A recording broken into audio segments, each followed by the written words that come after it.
ஏன் திமிங்கலம் நடந்து முடிஞ்ச தேர்தல்ல பாஜக தான் வந்து வெற்றி அடைஞ்சிருக்கு. இதுக்கு வந்து பாத்தீங்கன்னா எதிர்கட்சிகள் தான் வந்து கதறணும், ஐயோ வெற்றி பெற முடியலன்னு சொல்லிட்டு. ஆனா நடுநிலை ஊடகங்கள் அப்படின்னு சொல்லிட்டு ஒரு சில ஊடகங்கள் வந்து பயங்கரமா கதறிட்டு இருக்காங்களே, இது ஏன் இப்படின்னு சொல்லிட்டு யோசிக்கிற மாதிரி தான் இப்போ வந்து ஒரு சில ஊடகங்கள் வந்து பண்ணிட்டு வந்துட்டு இருக்காங்க. நம்ம கூட கேள்விப்பட்ட 2 நாளைக்கு முன்னாடி ஈனோ ஜெலசெல் தான் வந்து அதிகமா வந்து விற்பனை ஆச்சு அப்படின்னு சொல்லிட்டு, இதுக்கு வந்து இதுதான் வந்து காரணம் சொல்லிட்டு தெரியாம போயிருச்சுங்க. என்ன பண்ணிட்டு இருக்காங்க அப்படின்னு வந்து பாத்தீங்கன்னா, இப்ப நடந்து முடிஞ்ச 5 மாநில தேர்தல் வந்து பாத்தீங்கன்னா 4 மாநிலங்கள்ல பாஜக தன்னோட ஆட்சியை வந்து தக்க வச்சிருக்காங்க. இதுல குறிப்பா வந்து பாத்தீங்கன்னா உத்தரப்பிரதேசத்துல வின் பண்றது வந்து ஒரு மிகப்பெரிய விஷயமா வந்து பார்க்கப்படுது.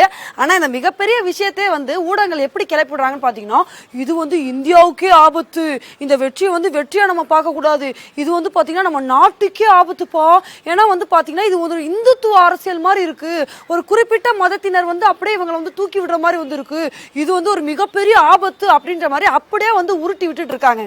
இது வந்து பாத்தீங்கன்னா இப்ப வந்து ஒரு ஸ்டேட்ல ஃபர்ஸ்ட் வந்து ஒருத்தவங்க வந்து எலெக்ஷன்ல வந்து நின்று வின் பண்றாங்கன்னா இவங்க வந்து சொல்றத ஒரு 10% வந்து ஏத்துக்கலாம், ஒரு குறிப்பிட்டவங்க வந்து ஒருத்தவங்களுக்கே வந்து ஓட்டு போடலாம் அப்படின்னு சொல்லிட்டு. இப்போ வந்து பாத்தீங்கன்னா உத்தரப்பிரதேசத்தை பொறுத்த வரைக்கும் யோகி ஆதித்யநாத் வந்து திரும்பவும் முதல்வரா வந்து செலக்ட் ஆயிருக்காரு. சோ அப்படி இருக்கும்போது வந்து பாத்தீங்கன்னா இப்போ ஒரு மாநிலத்துல வந்து ஒருத்தவங்க வந்து முதல்வரா இருக்காங்க அப்படின்னா அவங்க வந்து திரும்ப நின்னா எப்போ வந்து அவங்க வின் பண்ண முடியும் அப்படின்னா, அவங்க ஏதாவது வந்து அந்த மாநில மக்களுக்கு வந்து செஞ்சு அவங்களோட சேவை வந்து பிடிச்சிருக்கு அப்படின்னா தான் அடுத்து வந்து மக்கள் வந்து ஓட்டு போடுவாங்க.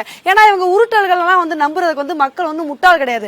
மக்கள் வந்து பொறுத்த வரைக்கும் வந்து பாத்தீங்கன்னா அவங்களுக்கு ஏதாவது வந்து பெனிஃபிட்ஸ் ஆயிருக்கா, இவங்க மூலமா ஏதாவது ஒரு டெவலப்மெண்ட்ஸ் வந்து அவங்க ஸ்டேட்ல ஆயிருக்கா, அவங்களோட தொகுதிகள் ஆயிருக்கா அப்படின்றத பார்த்து தான் மக்கள் வந்து ஓட்டு போடுவாங்க. சோ இதே ஏன் வந்து நம்ம டெல்லி எடுத்துக்கிட்டோம் அப்படின்னா, அரவிந்த் கெஜ்ரிவால் அவர்கள் வந்து 3வது முறை வந்து முதல்வர் ஆயிருக்காரு. ஏன்னா அந்த அளவுக்கு வந்து பாத்தீங்கன்னா டெல்லி மக்களுக்கு பிடிச்சனாலதான் 3வது முறையா வந்து முதல்வரா வந்து தேர்ந்தெடுத்திருக்காங்க. ஏன்னா வந்து பாத்தீங்கன்னா ஒரு சில ஸ்டேட்ஸ் எல்லாம் வந்து பாத்தீங்கன்னா ஒருத்தவங்க வந்து இருக்கிறப்ப வந்து அவங்களுக்கு எதிர்ப்பலைகள் அப்படின்றது அதிகமா இருந்தா அடுத்தடுத்து அவங்க வந்து ரீஎலக்ட் ஆக மாட்டாங்க. ரீஎலக்ட் ஆறாங்க அப்படின்னாவே அவங்களோட சர்வீஸ் வந்து அவங்களோட டெவலப்மெண்ட்ஸ் அவங்க அந்த ஸ்டேட்ஸ்க்கு பண்ற விஷயங்கள் வந்து அந்த மக்களுக்கு பிடிச்சிருக்கு அப்படின்னு தான் வந்து அர்த்தம். அதனாலதான் வந்து அவங்க திரும்ப திரும்ப ரீஎலக்ட் பண்றாங்க. இதே வந்து உத்தரப்பிரதேசத்துல வேற கட்சி ஜெயிச்சிருந்தாங்கன்னு வச்சுக்கோங்களேன், எப்படி உருட்டிருப்பாங்கன்னு பாத்தீங்கன்னா, இது ஜனநாயகத்துக்கு கிடைத்த வெற்றி, இனிமேல் 2024 வெல்ல போவது இந்த கட்சி தான், இவர் தான் பிரதமர் அப்படின்னு சொல்லிட்டு மாத்தி மாத்தி வந்து உருட்டிருப்பாங்க. இதே வந்து பிஜேபி வின் பண்ணிச்சு இல்லையா, இப்ப எப்படி உருட்டுறாங்கன்னு பாத்தீங்கன்னா, இந்த தேர்தலுக்கு அந்த தேர்தலுக்கு ஏதாவது சம்பந்தம் இருக்கா, 2024 தேர்தல் நாடாளுமன்ற தேர்தல், இது வந்து மாநிலம் தானே, அதனால இதையும் அதையும் கம்பேர் பண்ண முடியாதுன்னு சொல்லிட்டு அப்படியே உருட்ட மாத்திட்டாங்க. இதுக்கு தான் நேத்து நம்ம பிரதமர் மோடி அவர்கள் வந்து இந்த 5 மாநிலத்துக்கான தேர்தல் முடிவுகள் வந்தவனே ஒரு ஸ்பீச் ஒன்று கொடுத்திருந்தாரு.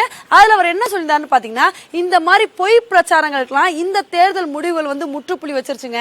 இதே மாதிரிதான் வந்து சொன்னாங்க 2019 தேர்தல் முடிவை 2017 தேர்தல் முடிவுகள் வந்து முடிவு பண்ணும் அப்படின்னு சொல்லியிருந்தாங்க. அதே மாதிரி இப்ப நாங்க வந்து சொல்றோம் 2024 தேர்தல் முடிவை 2022 தேர்தல் முடிவுகள் வந்து டிசைட் பண்ணும். எலெக்ஷனை பொறுத்த வரைக்கும் வந்து பாத்தீங்கன்னா அரித்மெட்டிக் மட்டும் ஒர்க் ஆகாது. போன தடவை இவ்வளவு வந்து வின் பண்ணிருந்தீங்க, இந்த தடவை இவ்வளவு வின் பண்ணிருக்கீங்கன்னு சொல்லிட்டு கால்குலேஷன் மட்டும் பண்ண முடியாது. எலெக்ஷன்ல வந்து மக்கள் மனதில் வந்து இடம் பிடிக்கணும் அப்படின்னா கெமிஸ்ட்ரி முக்கியம். அந்த கெமிஸ்ட்ரி எங்களுக்கும் மக்களுக்கும் நல்லாவே வந்து இருக்கு. இதே ஃபார்மோட 2024 வந்து நாங்க களமிறங்குவோம் அப்படின்னு சொல்லிட்டு நம்ம பிரதமர் மோடி அவர்கள் நேத்து வந்து சொன்னாரு. சோ இந்த 2024 தேர்தலை பொறுத்த வரைக்கும் வந்து பாத்தீங்கன்னா கொஞ்சம் பாஜகவுக்கு சாதகமா இருக்கு அப்படின்னு தாங்க வந்து சொல்லணும். ஏன்னா வந்து பாத்தீங்கன்னா எதிர்கட்சியா இருக்க காங்கிரஸ் வந்து பாத்தீங்கன்னா அந்த அளவுக்கு வந்து ஒரு ஸ்ட்ராங்கா இல்லையோ. ஏன்னா இப்ப பஞ்சாப்லயும் ஆட்சியில இருந்தவங்க வந்து பாத்தீங்கன்னா பஞ்சாப்லயும் வந்து இந்த தடவை ஆட்சி பிடிக்க முடியல.